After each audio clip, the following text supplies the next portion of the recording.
자, 네 번째 썰 한번 가보도록 하겠습니다. 댓글 컨텐츠고 영상 제목, 빚은 무서운 겁니다. 1억 모을 자신은 있지만 1억 갚을 자신은 없어요 라는 영상에 달린 댓글입니다. 점점 이 대한민국이 객관적으로 안 좋아지는 게 뭐냐 하면 점점 빚이 늘어나고 있습니다. 빚이 늘어나고 있어요. 다중 채무자도 늘어나고 있고 억대 채무자도 늘어나고 있습니다. 근데 과연 그 좀 많은 채무를 지신 분들은 갚을 생각이 있는 건지 좀 의문이에요. 근데 절대 다서 못 갚을 거예요. 장난컨대. 아예 갚을 생각 없이 어떻게 하면 안 갚을까, 어떻게 하면 탕감 받을까, 이런 생각하는 사람도 많아요. 그래서 요즘에 뭐 회생보험 가보면 빚 탕감 받으려고 이제 대기하는 사람도 엄청 많다고 들었습니다. 아니, 자기들이 자기 명의로 대출 받았으면 갚아야 될 거 아니에요. 맞잖아요. 남이 돈 쓴 것도 아니고 자기가 빌려서 자기가 돈 쓴 거야. 근데 안 갚으려고 그래요. 이런 비양심적인 사람들이 늘고 있어요. 물론 그 사람들마다 개개인의 사정이 있겠지. 근데 저는 한국 사람들이 좀 빚의 무서움을 모르는 것 같아요. 이 대한민국이 참 문제 있는 게 이런 말 하는 것 자체가 참 웃겨요. 뭐 빚만 없어도 성공이다. 왜 성공이죠? 여러분 태어날 때 빚 가지고 태어난 사람 봤습니까? 없잖아요. 다 디폴트 아니에요? 제로에서 시작하는 거 아니야? 근데 왜 빚만 없어도 성공이라 말 쓰는 거죠? 그만큼 빚진 사람도 많아서. 왜 빚을 질 수밖에 없는 걸까? 왜 빚 안 지고 살 생각을 안 하는 걸까? 물론 살다 보면 대출 받을 수 있어요. 뭐 집 사는데 대출 받을 수 있는데 꼭 그런 필요해서 대출을 받는 분들이 다일까요? 아니잖아요. 좀 우리나라 사람들이 기본적으로 이 대출에 굉장히 둔감하다고 생각합니다. 굉장히 둔감해요. 그래서 뭐래든 대출이잖아. 여러분 자동차를 사는 것도 대출이에요. 자동차 20으로 사는 사람도 없잖아요. 지금 자동차 구입하는 사람들 중에 전부 다 대출이거든요. 할부에 할부. 모든 대출은 이자가 붙습니다. 사회도 문제가 많겠지만 근데 나는 개인이 가장 큰 문제가 생각합니다. 항상 우리나라 사람들은 남 탓을 많이 합니다. 군인도 남 탓을 하네요. 사회도 문제 있겠지만 근본적인 원인은 본인한테 있습니다. 본인이 처음부터 대출을 안 받으면 사회도 그런 거 만들지 않겠죠. 솔직히 말해서. 그 개인회생이나 제도도 왜 생겼을까요? 워낙에 빚을 못 갚는 사람들 많으니까. 빚을 못 갚으면 가정이 붕괴된 사람들 많으니까 한번 기회 주자는 의미에서 만든 거잖아요, 이게. 아니, 생각해보세요. 우리가 빚을 강요하는 것도 아니고 시킨 것도 아닙니다. 개인이 스스로 자발적으로 한 겁니다. 이건 분명히 얘기합시다. 쉽게 빌려주는 것도 문제 있지만 그걸 스스로 쉽게 생각한 것도 문제 있는 거 아니에요? 가장 큰 문제가 있는 거 아닙니까, 여러분?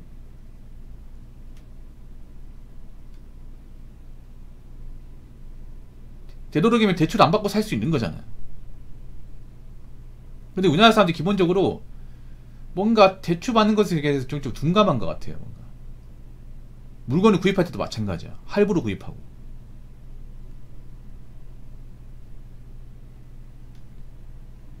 여러분 대한민국 막 이렇게 할부 시스템이 많은 나라가 있을까? 할부를 많이 이용한 나라가 있을까요?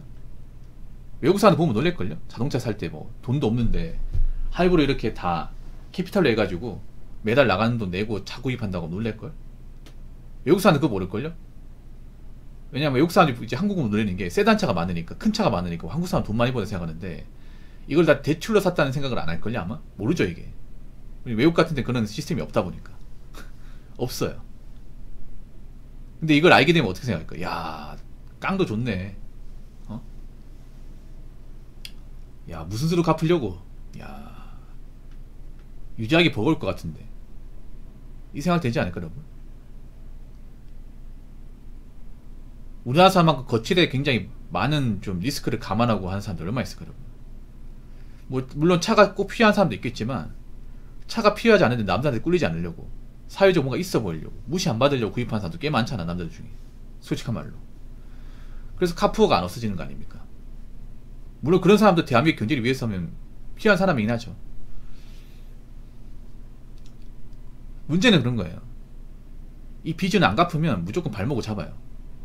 발목을 잡습니다. 빚을 안 갚으면. 지금 발목 잡힌 사람도 많아요. 빚이 있다는 거 뭐예요? 내가 발에 족쇄가 딱 쳐져 있다는 겁니다.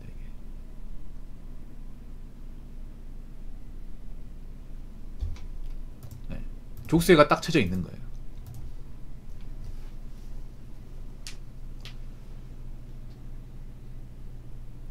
다 가기 전까지 이거는 풀 수가 없어요. 예.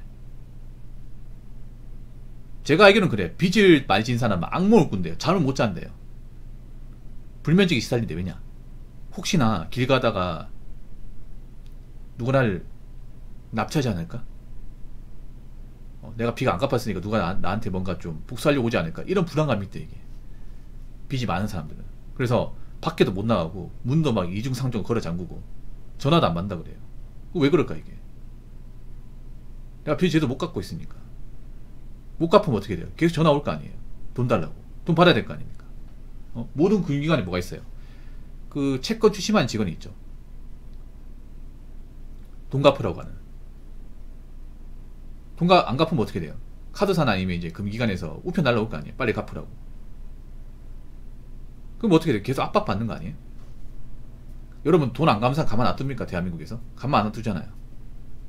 계속 압박을 할까요? 꾸준하게. 그런 압박을 받으면 사람이 정상적인 생활이 안 돼, 이게. 아무리 멘탈이 좋은 사람이 하더라도 계속 압박 들어와봐요. 전화도 막 문자 계속 들어오고 우편도 계속 꼽혀있고 내 집 앞까지 찾아오고 그래봐요. 그리고 생각해봐요. 그렇게 비리는 사람이 사회적으로 평판이 좋을 리가 없어, 이게. 그렇지 않습니까? 주변 사람 다 멀리해. 왜? 나한테도 돈 빌려달라고 얘기할 수 있는 거니까. 다 멀리해요. 밥도 같이 안 먹어요. 술도 같이 안 먹어. 회사에서 빚 있다고 소문나면 안 엮여요, 여러분. 안 엮인다니까. 야, 저 사람 뭐 빚 많다고 하던데.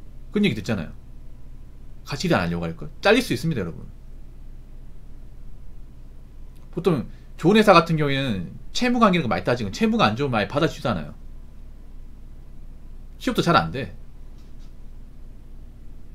요즘에 많은 회사들이 이제 신용도나 채무관계 이런 거 금융기록 많이 따집니다.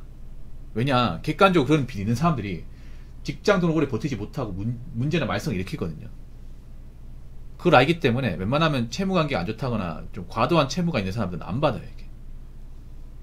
좋은 회사일수록. 이건 아마 버스 회사도 마찬가지일 겁니다. 팔공사님. 그렇죠? 예. 신용도가 굉장히 낮고 다중 채무가 있는 사람은 안 받아요. 범죄 경력이 있다거나. 그럼 사회적으로 굉장히 좀 불이익을 받는 거예요, 여러분. 그래서 이 빚이 있다는 거는 단순히 빚만 있다고 끝나는 게 아니라 삶이 굉장히 침해받는 겁니다. 압박을 받는 거죠. 다 갚기 전까지는. 자, 댓글 한번 읽어보도록 하겠습니다. 빚을 갚을 때는 죽을 맛입니다. 그러나 다 갚고 나니 자산만 남네요. 정말 성실하고 검소하게 살았습니다. 다시는 빚지고 투자하지 않아도 된다고 생각하니 혼자 웃음이 나네요. 분명히 방송 보면서 많이 배웁니다. 축하드립니다. 그리고 다시는 그런 걸 빚지지 마세요. 아무튼 님은 그래도 양심껏 어떻게 갚아 나가셨네요. 근데 안타깝지만 이렇게 빚을 어떻게 갚아 나가는 사람도 있는 반면에 못 갚는 사람도 있다는 건데, 못 갚는 사람이 훨씬 더 많아요. 이분처럼 뒤에 져놓고 어떻게든 자신 노력으로 갚아 나가면 얼마나 좋겠습니까? 그러면 대한민국 사회 건강하겠죠. 채무자 좋고 채권자 좋고 맞잖아요. 채무자도 어떻게 갚아서 자유 몸이 되고, 채권자도 내가 빌린 돈 받을 수 있어가 좋고, 맞잖아요. 서로가 좋은 거잖아. 근데 이런 일은 크게 발생하지 않는다는 거죠. 이분처럼 채권자 채무자 둘 다 좋은 이런 해피엔딩은 크게 발생하지 않는 거지. 현실은 배드엔딩이죠, 이게. 이분도 얼마나 힘들었을까요? 갚기 전까지는 잠도 제대로 못 자고 계속 머릿속에 빚 언제 끝나냐 이 생각만 하고, 정작 빚 때문에 뭐 어디 마음대로 좀 뭐 하고 싶은 것도 못하고 침해도 많이 받았을 거예요. 네. 그래서 그 빚을 많이 졌다가 갚아본 분들은 어떤 얘기 하냐면, 뭔가 내가 해방됐다는 느낌? 그게 너무 좋대. 그러니까 내가 지금 뭐 빚 갚았다고 뭐 특별하게 대단한 게 있다거나 뭐 좋아진 게 없거든요. 근데 빚을 다 갚은 것만으로 뭔가 내가 이 족쇄가 풀리는 기분이야. 더 이상 내한테 전화도 안 오고 추심도 안 오고, 이제 내가 번 돈을 내가 모을 수 있고, 이제 더 이상 남의 눈치 안 보고 살고 누구한테 아쉬운 소리 안 하고 살 수 있다는 거예요. 이거 자체만으로도 이 삶의 질이 확 올라가는 거예요, 이게. 그럼 그동안 얼마나 힘들었냐는 거죠. 얼마나 사람들한테 안 좋은 소리 듣고 계속 이제 문자 같은 거 이제 계속 받고 어떻게든 잘 넘어갔습니다. 예. 한 번은 빚져서 고생했으니까 두 번 안 하겠죠. 예, 두 번은. 이런 분들이 많아야 돼요. 빚이 졌지만 어떻게 좀 내가 채무를 졌지만 그래도 나 자신 노력으로 잘 극복하고 갚아 나오고 이 자의 몸이 되는 경험을 하는 그런 경험을 하시는 분들이 많아야 돼. 근데 안타깝지만 대한민국 전체에서 이 댓글 적으신 분대로 그런 경험을 하시는 분들은 소수라는 거예요.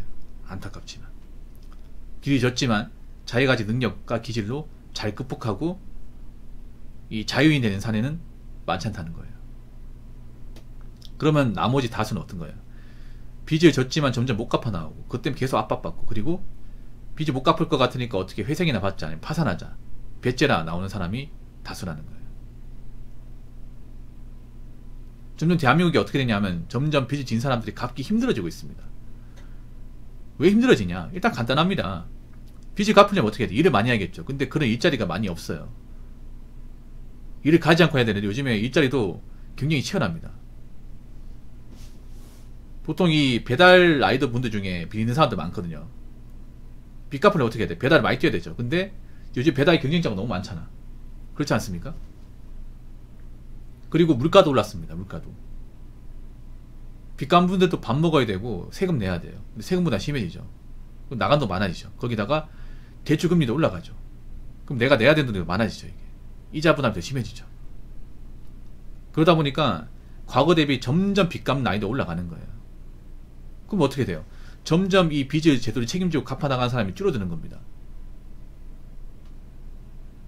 그러면 빚갚지 못한 사람은 계속 고통 속에 사는 거예요. 이게. 사람같이 못 살고 남의 눈치 보고 주변 사람한테 멀리하고 그렇게 되는 거예요. 여러분. 그렇기 때문에 뭐 빚을 진 분들 각가지 사정이 있겠지만 그래도 어떻게든 뭐 갚아 나가시고 회생을 밟더라도 갚아 나가세요. 개인적으로 회생을 좋아하지 않지만 그래도 어떡하겠어요. 일단 사람답게 살아야 될 거 아니야. 사람답게 살려면 일단 빚을 갚아야겠죠. 어떤 식으로든. 자기 명의로 대출받은 거면 어떻게 책임지세요. 나몰라라 하지 마시고요. 그리고 주변 사람 피해주지 마시죠. 주변 가족이나 지인들한테 피해주지 마시고 본인 스스로 어떻게든 책임지고 잘 갚아 나가시기 바라겠습니다. 자, 이상으로 네 번째 썰 마치도록 하겠습니다.